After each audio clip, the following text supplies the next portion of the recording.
Hello everyone, welcome to Efforts. This is Mitali Singh, your B.Ed guide. B.Ed fourth semester वालों का first paper यानी edu B.Ed 113 educational technology शैक्षिक प्रौद्योगिकी, इसका unit 1 complete करने के बाद मैंने यूनिट 2 स्टार्ट कर दिया था, जिसका आज पार्ट 2 हम पढ़ने जा रहे हैं। तो इस वीडियो को देखने से पहले मेक श्योर कि आपने इससे पहले के 3 वीडियोस देखे हों। B.Ed फोर्थ सेमेस्टर के जितने भी वीडियोस हैं सबको मैंने B.Ed सेमेस्टर 4 नाम की प्लेलिस्ट में रखा है, तो आप या तो डायरेक्टली चैनल पे जाके देख लें, नहीं तो मैंने आपको लिंक दे रखी है डिस्क्रिप्शन बॉक्स में, वहां से आप उस सेमेस्टर की प्लेलिस्ट पे डायरेक्टली पहुंच सकते हैं। यूनिट 2 है डिजाइनिंग इंस्ट्रक्शनल टेक्नोलॉजी, अनुदेशात्मक प्रौद्योगिकी की रूपरेखा तैयार करना, जिसके पार्ट 1 में हमने पढ़ा था communication and teaching, teaching and instruction, teaching and training, conditioning and training, और components of communication, classroom communication. और अब पार्ट 2 वाले वीडियो में हम पढ़ने जा रहे हैं mass media approach in educational technology, यानी शैक्षिक प्रौद्योगिकी में मास मीडिया दृष्टिकोण, और कॉम्पिटेंसी बेस्ड टीचर एजुकेशन, इसका मतलब है योग्यता आधारित शिक्षक शिक्षा, और एनालिसिस ऑफ टीचर बिहेवियर, शिक्षक के व्यवहार का विश्लेषण। इस वाले वीडियो में सारे ही टॉपिक्स बहुत ही ईजी और सिंपल हैं, तो आई थिंक वीडियो भी ज़्यादा लंबा नहीं होगा, इसलिए मैं वीडियो को थोड़ा सा लंबा करते हुए आपको ये याद दिलाना चाहती हूँ कि 25 मार्च से मैं आपके लिए सीटेट का बिल्कुल फ्री बैच लेके आ रही हूँ, जिसमें कि हम सीटेट की तैयारी करेंगे बिल्कुल जीरो से। मेरे साथ अपना B.Ed कंप्लीट करते करते आप सीटेट भी क्वालिफाई कर सकते हैं, वो भी अच्छे मार्क्स से। तो 25 मार्च से मेरे साथ जुड़ना मत भूलिएगा, क्योंकि मैं आपको जीरो से हीरो बनाऊंगी सीटेट में, और हमारा टारगेट रहेगा CTET 2025।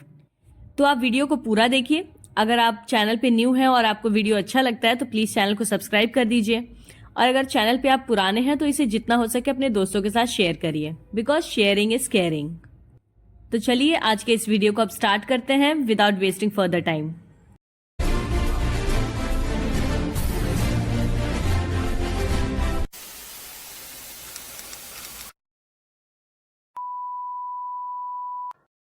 Mass media approach in educational technology, शैक्षिक प्रौद्योगिकी में मास मीडिया दृष्टिकोण। तो पहले हम जान लेते हैं कि मास मीडिया का मतलब क्या होता है। Meaning and concept of mass media का अर्थ और अवधारणा। Mass media are informal agencies of education. They are called mass media because they impart education to large masses simultaneously. The mass media are media of communication, newspaper, magazine, television, radio, movies, videos, CDs, and other forms that reach mass audiences. First semester में हमने agencies of education के बारे में पढ़ा था। तो mass media शिक्षा की एक अनौपचारिक एजेंसी है। एजेंसीज ऑफ एजुकेशन से मतलब है जो एजुकेशन इम्पार्ट करता हो, जो शिक्षा देने का काम करता हो, उसी को हम एजेंसीज ऑफ एजुकेशन कहते हैं। मास मीडिया को हिंदी में कहते हैं जनसंचार।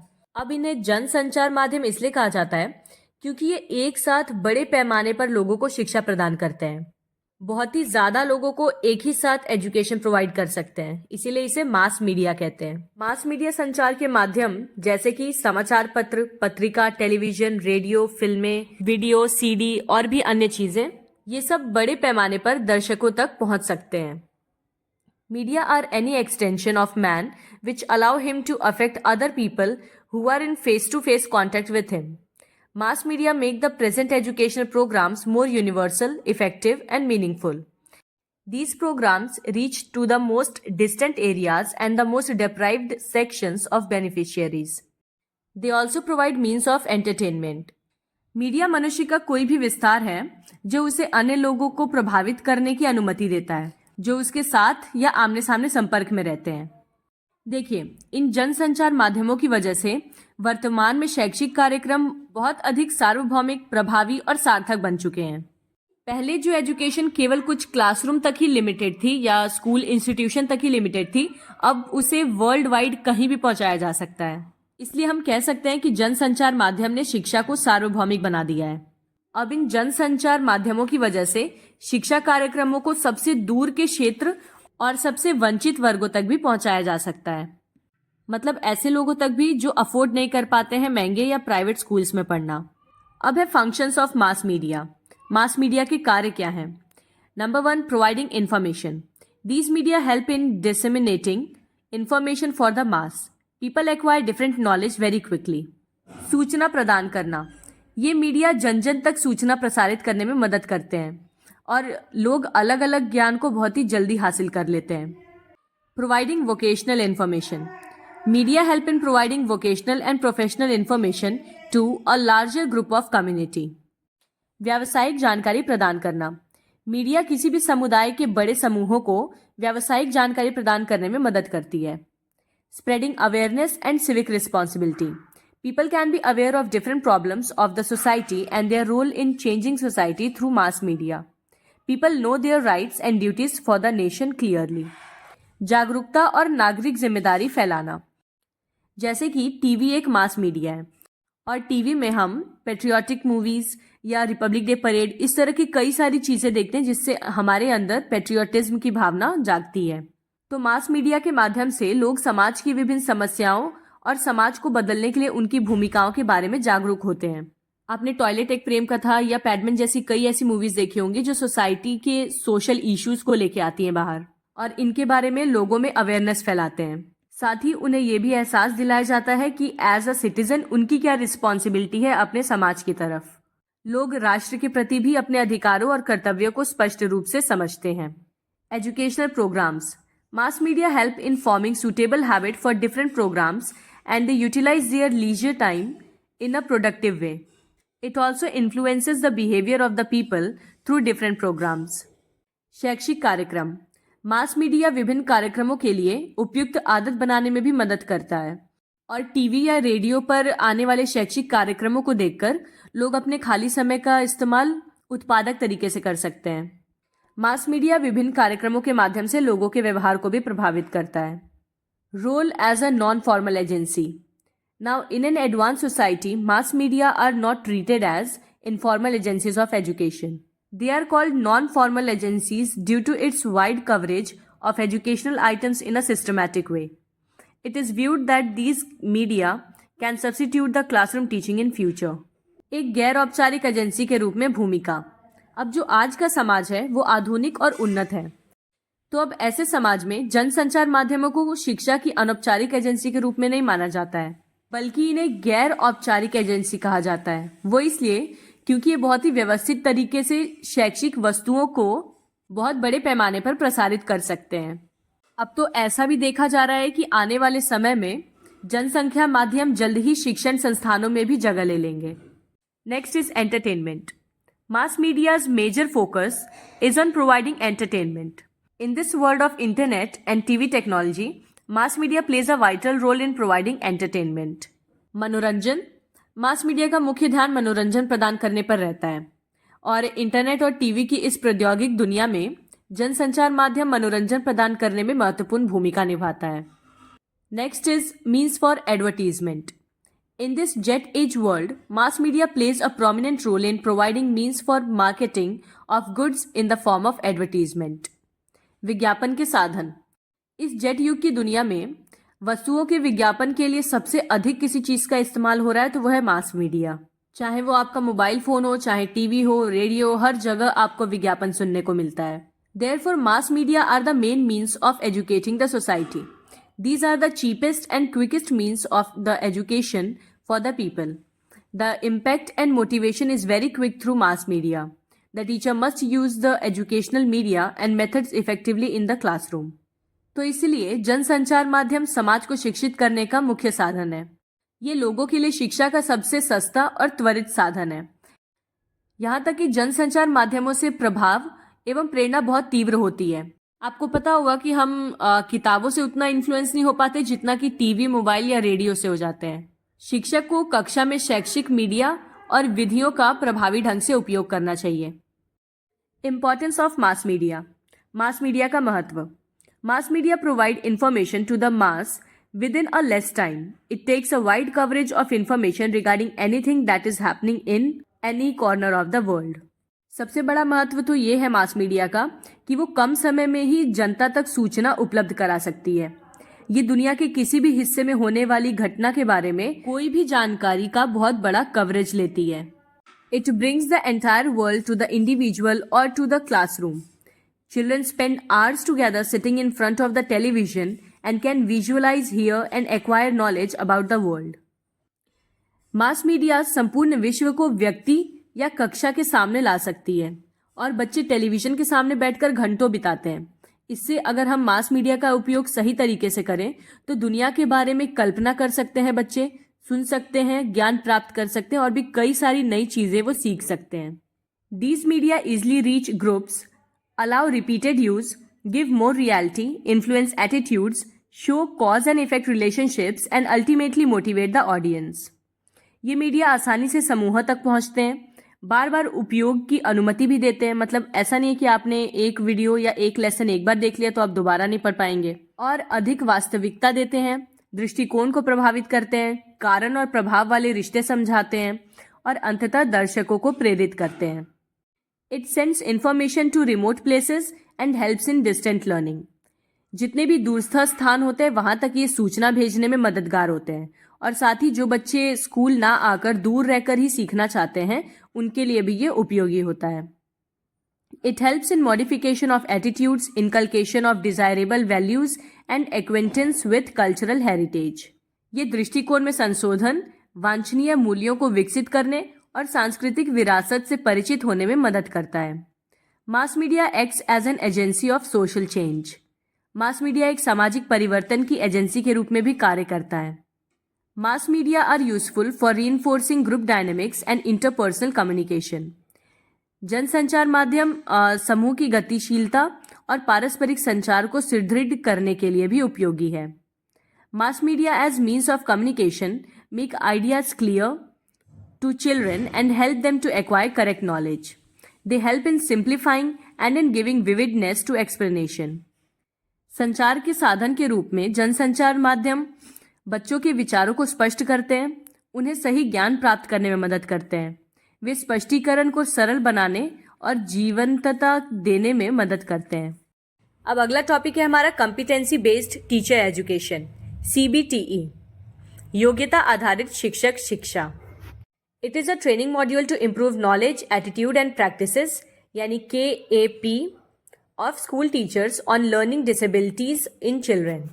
CBT एक तरह का प्रशिक्षण मॉड्यूल है जिसमें कि जो बच्चे सीखने या पढ़ने में असक्षम होते हैं उनको पढ़ाने के लिए शिक्षकों के ज्ञान, दृष्टिकोण और प्रथाओं में सुधार किया जाता है।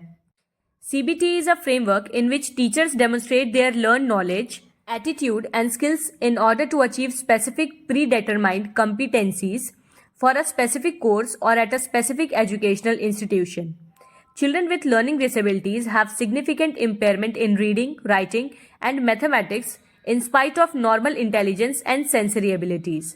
CBT एक ऐसा ढांचा है जिसमें कि शिक्षक किसी विशिष्ट पाठ्यक्रम या किसी विशिष्ट शैक्षणिक संस्थान के लिए विशिष्ट पूर्व निर्धारित दक्षताओं को प्राप्त करने के लिए अपने सीखे हुए ज्ञान, दृष्टिकोण और कौशल का प्रदर्शन करते हैं। सबसे पहले तो आप कॉम्पिटेंसी वर्ड का मतलब समझिए। कॉम्पिटेंसी का मतलब होता है किसी के अंदर वो कौशल या वो गुण होना जिसकी जरूरत किसी एक स्पेसिफिक काम को करने के लिए है। फॉर एग्जाम्पल, मुझे ब्लाइंड बच्चों का एक स्कूल चलाना है जिसके लिए मुझे कॉम्पिटेंट टीचर्स चाहिए। तो यहाँ कॉम्पिटेंसी बेस्ड होने से ये मतलब है कि ऐसे टीचर्स जो स्पेशली किसी ब्लाइंड बच्चे को पढ़ाने के लिए ही ट्रेनिंग लेके आए हों। तो कॉम्पिटेंसी बेस्ड टीचर एजुकेशन एक ऐसा ढांचा है जिसमें कि कोई स्पेशल स्किल वाला टीचर किसी एक पर्टिकुलर स्कूल में या किसी स्पेशल तरह के बच्चे के लिए अपनी कॉम्पिटेंसी दिखाता है, अपने कौशलों को दिखाता है। और अगर हम चिल्ड्रन विथ लर्निंग डिसेबिलिटीज की बात करें, यानी कि सीखने की अक्षमता वाले बच्चे, तो इनके पास बुद्धि, विवेक और हर एक चीज सामान्य बच्चों की तरह ही होती है, लेकिन उसके बावजूद ये पढ़ने में, मतलब रीडिंग में या फिर राइटिंग में या मैथ्स जैसे कॉम्प्लिकेटेड क्वेश्चन सॉल्व करने में असमर्थ होते हैं या फिर इन्हें थोड़ी दिक्कत होती है, जिसके लिए कॉम्पिटेंसी बेस्ड टीचर्स की जरूरत होती है जो पर्टिकुलरली उस फील्ड में एक्सपीरियंस्ड हो या उनके अंदर वैसे स्किल्स हो कि अगर कोई बच्चा स्लो लर्नर है या उसके अंदर किसी तरह की डिसेबिलिटी है तो उसको वो ओवरकम करने में हेल्प कर सके। Competency based teacher education, CBTE, is an approach that focuses on specific skills and knowledge that teachers need to be effective in the classroom. It emphasizes real world application and practical experiences over traditional lecture based instruction. योग्यता आधारित शिक्षक शिक्षा एक ऐसा दृष्टिकोण है जो शिक्षकों को कक्षा में प्रभावी होने के लिए आवश्यक विशिष्ट कौशल और ज्ञान पर ध्यान केंद्रित करता है। इसका मेन फोकस होता है टीचर को उसके स्किल्स में और नॉलेज में बहुत ही इफेक्टिव बनाना। ये पारंपरिक व्याख्यान आधारित निर्देश पर वास्तविक दुनिया के अनुप्रयोग और व्यवहारिक अनुभवों पर जोर देता है। इन CBTE, teacher candidates are assessed based on their demonstration of these competencies rather than solely on academic performance. This approach aims to better prepare teachers for the challenge they'll face in their careers. CBTE में क्या होता है कि शिक्षक उम्मीदवारों का मूल्यांकन केवल शैक्षणिक प्रदर्शन के आधार पर नहीं होता, बल्कि उनके अंदर की ये जो दक्षताएं हैं, कंपिटेंसी है, उसके आधार पर किया जाता है। यानी टीचर का जो इवैल्यूएशन है उसका आकलन कभी भी उसके क्वालिफिकेशन या फिर उसके एकेडमिक के परसेंटेज पे बेस्ड नहीं होता। ये सिर्फ उसकी कंपिटेंसी चेक करने पे बेस्ड होता है, यानी वो अपने पर्टिकुलर स्किल में कितना एफिशिएंट है, कितना कंपिटेंट है। क्योंकि इस दृष्टिकोण का उद्देश्य शिक्षकों को उनके करियर में आगे आने वाली चुनौतियों के लिए बेहतर ढंग से तैयार करना है। तो इससे फर्क नहीं पड़ता कि उनका एकेडमिक बैकग्राउंड कैसा है, बस जिस स्किल के लिए उन्हें चूज किया जा रहा है उस स्किल में वो बेहतर होने चाहिए। सिग्निफिकेंस ऑफ CBTE का महत्व। Focus on specific skills. CBTE emphasizes the development of specific competencies or skills that teachers need to excel in the classroom. विशिष्ट कौशलों पर ध्यान देता है। CBTE उन विशिष्ट दक्षताओं या कौशलों के विकास पर जोर देता है जिनकी शिक्षकों को अपनी कक्षा में उत्कृष्टता प्राप्त करने के लिए आवश्यकता होती है। Real world application. It prioritizes practical experiences and real world scenarios over theoretical knowledge. वास्तविक दुनिया में अनुप्रयोग, यानी ये सैद्धांतिक ज्ञान से ज्यादा व्यवहारिक अनुभवों पर जोर देता है। यानी कि CBTE थियोरेटिकल नॉलेज रटवाने से ज्यादा फोकस प्रैक्टिकल नॉलेज को एक्सपीरियंस करने में करता है। Customized learning. CBTE allows for personalized learning paths tailored to individual teacher candidates' needs and strengths. अनुकूलित शिक्षण। CBTE व्यक्तिगत शिक्षक उम्मीदवारों की आवश्यकताओं और शक्तियों के अनुरूप व्यक्तिगत शिक्षण पथ की अनुमति देता है। यानी ये टीचर्स को उनकी एबिलिटीज के या नीड्स के अकॉर्डिंग सीखने में मदद करता है और साथ ही पूरी फ्रीडम भी देता है। Clear learning outcomes. The curriculum outlines clear learning outcomes और competencies that students are expected to achieve by the end of the program. स्पष्ट सीखने के परिणाम। पाठ्यक्रम स्पष्ट सीखने के परिणामों या दक्षताओं की रूपरेखा तैयार करता है जिन्हें कि छात्रों के कार्यक्रम के अंत तक हासिल करने की उम्मीद की जाती है। मतलब CBTE एकदम क्लियर कट आउटलाइंस बता देता है कि आपको ये स्किल्स लर्न करने हैं अपना पूरा सेशन खत्म होने तक। तो दिमाग में कोई कंफ्यूजन नहीं रहता, बहुत ही क्लियरेंस के साथ टीचर्स अपनी एक पर्टिकुलर स्किल पे ही फोकस कर पाते हैं। Assessment of competencies. Assessment in CBTE is based on the demonstration of these competencies rather than traditional exams or grades. दक्षताओं का मूल्यांकन। CBTE में मूल्यांकन पारंपरिक परीक्षाओं या ग्रेड के बजाय इन दक्षताओं के प्रदर्शन पर आधारित है। मतलब जाहिर सी बात है, कोई भी चीज अगर हम सिखा रहे हैं किसी को तो उसका टेस्ट तो लिया जाता है, लेकिन CBTE में कभी भी किसी को मार्क्स या परसेंटेज के बेसिस पे जज नहीं किया जाता, बल्कि जिस स्किल को वो सीख रहे थे उसमें उनकी परफॉर्मेंस कैसी है इसके बेसिस पे उनका इवैल्यूएशन किया जाता है। Continuous feedback. Students receive ongoing feedback and support to help them develop and master each competency. निरंतर प्रतिक्रिया। छात्रों को प्रत्येक योग्यता को विकसित करने और उसमें महारत हासिल करने में मदद करने के लिए निरंतर प्रतिक्रिया और समर्थन प्राप्त होता है। मतलब वो अपने स्किल्स को रेगुलरली प्रैक्टिस करते रहते हैं और उन्हें डेली पता भी चलता रहता है कि क्या कमियां हैं, उनको फीडबैक्स मिलते रहते हैं और उसके साथ ही वो अपना इम्प्रूवमेंट भी करते रहते हैं। Flexible pace. CBTE allows students to progress at their own pace, ensuring mastery of each competency before moving on to the next level. लचीली गति। CBTE छात्रों को अपनी गति से प्रगति करने की अनुमति देता है। मतलब आप जितना चाहें उतना टाइम लेके उस स्किल को सीख सकते हैं, जिससे कि अगले कौशल को सीखने से पहले जिस कौशल को अभी सीखा जा रहा है उसमें पूरी तरह से योग्यता या निपुणता हासिल हो जाती है। मतलब आप नेक्स्ट स्किल तभी लर्न करिए जब आपको पहली स्किल लर्न हो गई है। Integration of technology. Technology is often used to facilitate learning and assessment in CBTE programs, providing interactive and engaging experiences. प्रौद्योगिकी का एकीकरण। प्रौद्योगिकी का उपयोग अक्सर सीबीटी कार्यक्रमों में सीखने और मूल्यांकन को सुविधाजनक बनाने, इंटरैक्टिव और आकर्षक अनुभव प्रदान करने के लिए किया जाता है। Collaborative learning. CBT encourages collaboration among students as well as between students and instructors to enhance learning and skill development. सहयोगात्मक शिक्षण। CBT सीखने और कौशल विकास को बढ़ाने के लिए छात्रों के साथ साथ छात्रों और प्रशिक्षकों के बीच भी सहयोग को प्रोत्साहित करता है। Preparation for the classroom. Ultimately, CBT aims to prepare teachers with the practical skills and knowledge they need to succeed in the classroom and positively impact student learning. कक्षा के लिए तैयारी। अंततः सीबीटी का लक्ष्य शिक्षकों को उन व्यवहारिक कौशल और ज्ञान के साथ तैयार करना है जिनकी जरूरत उन्हें कक्षा में सफल होने और छात्रों की शिक्षा पर सकारात्मक प्रभाव डालने के लिए पड़ेगी। लास्ट टॉपिक है आपका एनालिसिस ऑफ टीचर बिहेवियर, शिक्षक व्यवहार का विश्लेषण। तो जानते हैं हम importance of analysing teacher behaviour, मतलब शिक्षक व्यवहार का विश्लेषण करने का महत्व क्या है, आखिर क्यों विश्लेषण किया जा रहा है। पहले तो ये जान लीजिए एनालाइज करने का क्या मतलब है कि टीचर के बिहेवियर को पूरी तरह से समझा जाए, जाना जाए और इसकी क्या इंपॉर्टेंस है ये समझा जाए। Effective teaching, identifying effective teaching strategies and areas for improvement. प्रभावी शिक्षण, सुधार के लिए प्रभावी शिक्षण रणनीतियों और क्षेत्रों की पहचान करता है। Student learning, understanding how teacher behaviour influences student engagement, motivation and academic achievement. छात्र सीखना, ये समझना कि शिक्षक का व्यवहार छात्र की सहभागिता, प्रेरणा और शैक्षणिक उपलब्धि को कैसे प्रभावित करता है। इसके लिए जरूरी है कि हम टीचर के बिहेवियर को एनालाइज करें।